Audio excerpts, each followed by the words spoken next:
Hi everyone.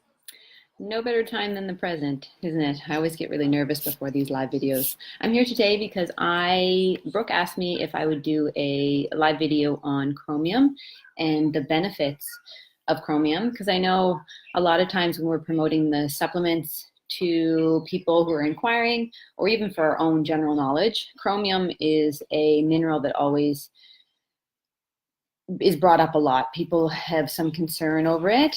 And I don't really know where that stems from, since a lot of people don't even really care to know what's in medication, for example. And chromium is a mineral, so it is from the earth.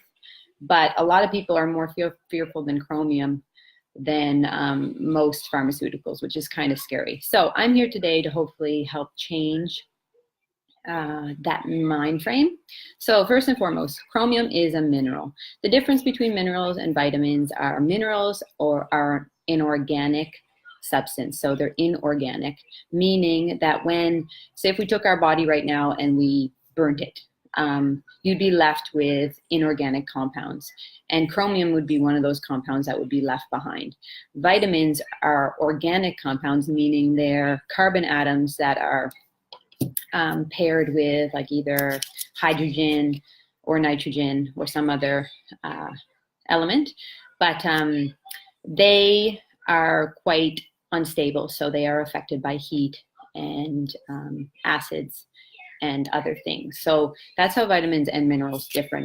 Like when I think of minerals, I think of the periodic table, which like brings you back to what, grade 8 or grade 9, where you had to memorize all those things. Those are minerals. There's no vitamins on those. It's all minerals. So chromium is one of those minerals. Chromium is considered a trace mineral. So you have major minerals and you have trace minerals. So when you are speaking to someone in terms of, oh, well, why would I need chromium? Well, chromium is technically considered a trace essential mineral. So your body can't just make chromium in your body, like for yourself, you have to get it from something, and that something is food.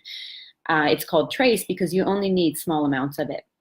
Whereas calcium or potassium would be considered a major mineral, and again, a major essential mineral. So they say that there's 17, I have a bunch of notes so that I don't go off track. They say there's 17 essential minerals, and that's 7 major and 10 trace. However, some of the texts that I've been reading, they are constantly researching these minerals, and they say that there's a lot more than that. So there's a lot more trace minerals that we're not aware of that that are beneficial to our health. And I think that's also where we need to increase our knowledge, because food is medicine. So let's get back on track. So chromium, the adequate intake that has been put out there by the National Institute of Science is around 50 micrograms, and that's give or take a few numbers, like 44 for women who are 19 to 35, but generally it's around 50. And that seems like and that's 50 micrograms. So that seems like it'd be very easy to get in your diet, but it's actually quite difficult, because even though chromium is available in all types of different foods, it's only available in a tiny, tiny little bit. So between 1 and 2 micrograms could be in a good source of chromium-rich food. So a good source of chromium-rich food would be something like broccoli or brewer's yeast, like nutritional yeast that you sometimes hear of. Those would be good sources. Poor sources would be seeds and other such things. But the fact that it's available in a lot of different food is a good thing, because you're constantly probably getting a little bit of each.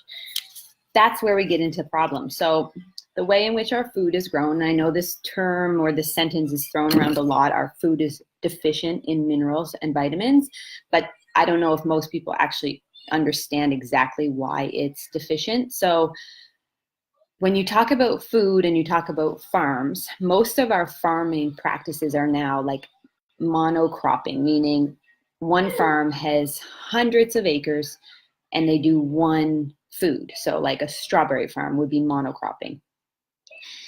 And that's great. However, with that comes, you need to spray more pesticides and chemicals on monocrops, because you don't have the benefit of all the other crops and all the other beneficial bugs fighting off the other bugs. Also, when you have farms that are 50, 100, 200, 300, thousands of acres big, the farmers can't afford to put the proper mineral content or organic matter back into the soil. So what happens is you'll have a farmer who can't afford to buy 1,000 acres of so much soil to remix. So what they do is they buy it's almost like a bag mixture of just like potassium, nitrogen, and what they do is they just mix that back into the soil, but they're not adding any of the macronutrients or the micronutrients, which would be chromium, for example. So that's what we mean when soils are deficient in soil. They're being overly sprayed and they're not being replaced. And every time a plant grows, it takes more and more and more from the soil. So what happens is by the third, fourth, fifth crop, it's missing most of the micronutrients that should be in our food. That used to be 60 years ago when people would have small scale like permaculture or kind of horticulture like settings where they're growing every type of food because they need every type of food to protect their garden. And when something is in season, they eat it and they replace it with something new. They also let the plants die in the soil. They don't just remove it all and spray it for bugs. So that's what we talk about when food is deficient. So chromium is obviously one of those minerals that is deficient in our soil, and we get our chromium from food. So back on track. One thing that I just read, which I find really interesting, in this book I go to often, this is my Bible. It says the United States has a greater incidence of deficiency, and this is in regards to chromium, than any other country because of low soil levels of chromium and the loss of this mineral from refined foods, including especially sugars and flours. So what happens is you not only have a deficiency in the soil, chromium, like most minerals, is highly susceptible to processing. So as soon as you take a food out of the ground and you process it, you're losing minerals. So let's talk about flour. There is actually chromium in wheat. But if you're not eating the whole grain, you're losing it. So refined flour, you lose 80% of your mineral content of the wheat. Crazy. Another thing that is, sorry, I lost my train of thought. So then also with that, like refined sugar, like cane sugar, for example, if you're growing the cane and you're eating the cane, which is actually like a long kind of bamboo-like green stick, that's sugar. When it's refined, you're also losing 60 to 70% of all minerals. And cane sugar as a stick has tons of mineral content, and they actually promote cutting it up and sending it with kids to school because they can chew and suck on this cane sugar and they're getting tons of minerals. So that's what we talk about when food is missing minerals, and chromium comes from food. So next we're going to talk about food content. I kind of touched on a few foods that are high or higher in chromium, but foods that are considered better in chromium would be broccoli, liver. So that is kind of hit or miss because it depends if you eat meat and if the meat is treated with a whole bunch of hormones and garbage, which means the liver's processing all that. So I don't know if I would want to eat liver when I know the state of our industrial farming. Brewer's yeast or nutritional yeast is has a high quantity of chromium. Potatoes, whole grains such as oats and barley, and oats would be a very good one to get it from because oats, you can get those pretty easily at the grocery store with limited refinement. Seafood, meats, green beans, tomatoes, and black peppers. So like I said before, lots of different types of food, but only in small quantities. Just reading here. So with that, next we're going to, so like I said, once you have your food and you have your food content, the refinement is important. Chromium levels vary with age, so every age needs a different amount, and that's pretty consistent across the board. What happens when you're aging, you also don't absorb as much chromium, and you probably need more. So it's kind of like your digestive system, just as you age, is not working as good as it should, and you need the extra help. Cooking vegetables. So the description of cooking vegetables in this book is if you lightly boil them or you steam them, so steaming them out of the water. So a lot of people will steam in a little bit of water and the veggies kind of half out. That's not steaming, that's technically boiling. Can deplete chromium content by up to 30%. So if you're not doing it lightly boiling or steaming, then you're losing probably even more than that. So back to the highly refined. So the foods are already at a chromium loss when they're highly refined. But what also happens is when you're eating a diet that is highly refined, high in sugar, your body is putting out more insulin. And because your body's putting in more insulin, you need more chromium. So you're extra deficient. So that's just another thing to keep in mind. So before we talk about its role, no, actually I'll talk about that right now. Chromium's role in the body as a mineral is to help with carbohydrate metabolism.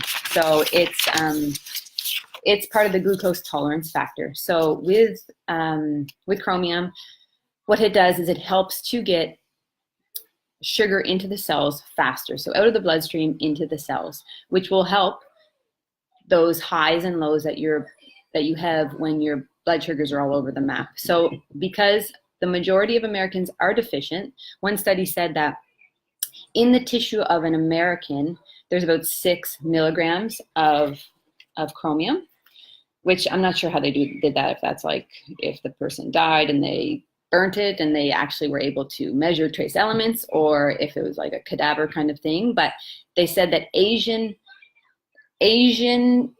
people, so people who live in Asia, not Asians who live in America, but people who live in Asia had 5 times the amount of chromium levels in their system. And until just recently, they also had much lower levels of heart disease and diabetes. So now that we're seeing the shift in highly refined, high sugar foods in places like Asia, China, Japan, those countries that were definitely the powerhouses, that is shifting. But even like Africa, for example, they say that in the body of an African, an African who lives in Africa, they have 2 times more chromium than an American. So it's responsible for that. And it's also, what happens is it actually binds to a cell. So chromium will go to a cell, hook itself on there, and kind of promote the insulin working on the cell. And so if you don't have enough chromium there, your insulin's kind of floating around wondering which cell to kind of attach it to itself to, so it can get the glucose into the cell. So taking chromium, the amount that is recommended is anywhere from 200 micrograms. Like that's a very good standard like dosage. They even say 100 to 300, so 200 is right in the middle. You can take anywhere from 200 to 1,000 micrograms. And there's never actually been an upper limit set. And the reason for that is because it's so uncommon that they've never really seen any kind of toxicity from chromium, especially in North America. So an upper level has never been set, and they've done studies with supplementing between 100 to 1,000 micrograms. And 1,000 micrograms had proven to help with diabetes and help with the glucose uptake and decreasing cholesterol. So that's a couple of the research studies that I was looking at. 1,000 micrograms was the dosage that they used to show good results of decreased cholesterol. And I wonder, like I think into that and I think, okay, well, how is that possible? Sorry, my son's watching an episode behind me. How is that possible? Is that because when you ingest chromium, you have decreased appetite, you're happier, you're not binge eating so much, or so are you naturally decreasing your cholesterol because you're eating better, making better choices, and probably eating less? Or is it something to do with the fact that you're getting glucose in, cholesterol shifting, and so on? So it's just, I always kind of look a little bit deeper, and I know that's kind of confusing, but 1,000 micrograms showed good improvement in cholesterol levels in diabetics.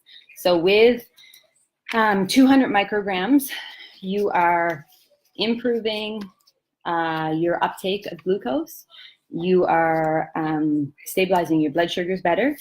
And also one thing that I've been reading, well, this is a couple courses ago now. This is the original book that kind of sparked this live talk with Optimum Nutrition for the Mind. This is a wonderful book for anyone who believes that more needs to be done for mental illness or brain health. My friend calls it brain health a lot, and I love that terminology because mental illness has such a stigma on it. And I do like brain health. It just sounds much more positive. It talks a lot about treating brain health or mental illness with high dose vitamins and minerals, or at least exploring potential deficiencies. So it talks about being genetically predisposed or being set up to almost have a deficiency. And then by having a deficiency in a certain mineral or vitamin, you act differently. And then you are deemed to have depression, for example, and put on a antidepressant. But instead of backing up and investigating and seeing, oh my goodness, like they, as a child, probably didn't eat the best because maybe they didn't have the money to or the knowledge. And then their whole life, they've never eaten certain type of foods. They eat high refined foods, highly processed foods. Maybe they actually have deficiencies. And instead of setting them up on an antidepressant, let's try introducing a multivitamin, multimineral, or high dose in certain vitamins and minerals and see if that helps. And if we need antidepressants as well on top of that, let's go for it. So that's what this book is all about. And it's, if nothing else, it's just positive. There's so much negativity in terms of mental illness that it's kind of depressing. And we don't have enough resources in North America. I say North America because I'm Canadian and I know the Canadian healthcare system, and I know we have no resources for mental health, and that's really sad. And I also know that when someone comes into the emergency with mental health, yes, we check blood sugars, and yes, we do some basic blood work, but that actually doesn't look into mineral content or vitamin deficiencies at all. And I don't know what happens when they're admitted to hospital, but I can pretty much guarantee some of the studies that this book talks about are never done. And why not? Like, what do we have to lose? If someone has to go on, say, 5 grams of vitamin C to help their symptoms, whoop-de-doo, like they may get diarrhea because they're getting too much vitamin C, but it's way better than the 30-some side effects that are listed with an antidepressant, including risk of suicide. So you're suicidal, but take this medication and you may still be suicidal, or take this medication, but let's try some other things to help with that. So Chromium has really has been shown to work with depression, and specifically atypical depression. So what atypical depression is they say between 25 and 42% of the population who is diagnosed with depression has atypical depression. And a lot of times depression involves weight loss and insomnia, where atypical depression, the symptoms include feeling depressed and gaining weight and sleeping and wanting to sleep all day and feeling tired all day, craving carbohydrates, having anxiety. And anxiety is a totally different situation, but anxiety or feeling like the spiraling thoughts are also part of atypical depression. And the numbers are even higher in women. So the 25 to 42% are for men. And then they have proven that atypical depression is even higher in women. And atypical depression especially responds to chromium. And some physicians will treat with 3 to 5 micrograms per pound of body weight, or 100 times what they need. Some physicians have given even 100 times the recommended dose. And that's the whole point about why not try it, because toxicity is so rare. But 600 micrograms was kind of the gold standard. But a lot of people responded within 3 to 4 days with 200 to 400 micrograms, which is amazing because an antidepressant, for example, takes anywhere from 4 to 6 weeks to work with all the bad side effects. So trying to think. So one thing that also this book talks about is mental health problems and how we automatically assume that based on their symptoms, they have this, and we put them in a box where it talks about biochemical imbalances. And there's 14 biochemical imbalances that we should always rule out before we diagnose someone with a mental health illness and put them in that box, because that will set them up for a cascade of events in the future. And the number one biochemical imbalance is blood sugar problems. So fluctuating blood sugars or dysglycemia. And we all know that chromium helps immensely with dysglycemia, and myself included. I can 100% attest to this. I thought when I first started the supplements that it was probably more the magnesium and the ProBio 5 that was helping my cravings and my brain fog and my tiredness. But I stopped taking Slim 2 weeks ago on the advice of a naturopath, which is totally fine, and I'm not discrediting her at all. I do think she was a bit out of date, and I probably should have done my research a bit better with who I saw. However, I tried it, and what I noticed within 3 days of stopping it was the sensation I had before I started the supplements, where I would, like around noon, start to get really snappy at my kids, crave a lot, want to sleep. That was starting to creep back. And I started my Slim again 2 days ago, and I feel so much better. I don't even want to admit how good I feel, because there's still times where I'm like, okay, whatever, these supplements can't be doing that much, but Slim has worked immensely for me. And I'm sure I fall into a bit of atypical depression, and that could be hormonal related because of having kids. But whatever the case, it helps me a lot. And I truly believe it's the Chromium, because I was still taking all the other supplements throughout this time that I wasn't taking Slim. So let me just quickly glance at my notes, because I feel like I've gone on a bit of a tangent. But I think I've covered quite a bit. And if there's any questions, or if I go through my notes and I notice anything that really sticks out at me that I want to mention, I'll put it in the notes below. But what I want this video to do for people is just be a resource, so that anyone who ever is nervous about taking Chromium or needs to know more information, they can use this as a means. They can tag people in it. They can do whatever they need. So yeah, like I said, one last thing that I just wanted to say here is research has shown that Chromium taken in the morning or before lunch is the best time to take it. Because I know that a lot of times we promote that. We take it either before breakfast or before lunch. You can take it later in the day, like if you're going to have a busy day. I know that some people do that. However, it can cause insomnia and very vivid dreams. So keeping it at breakfast or at lunchtime is probably the best. And that has been proven in numerous research studies as well. So I think that's all I want to say for now. So I hope you enjoyed. Hopefully I didn't go on too much of a tangent. And I hope everyone's having a great day.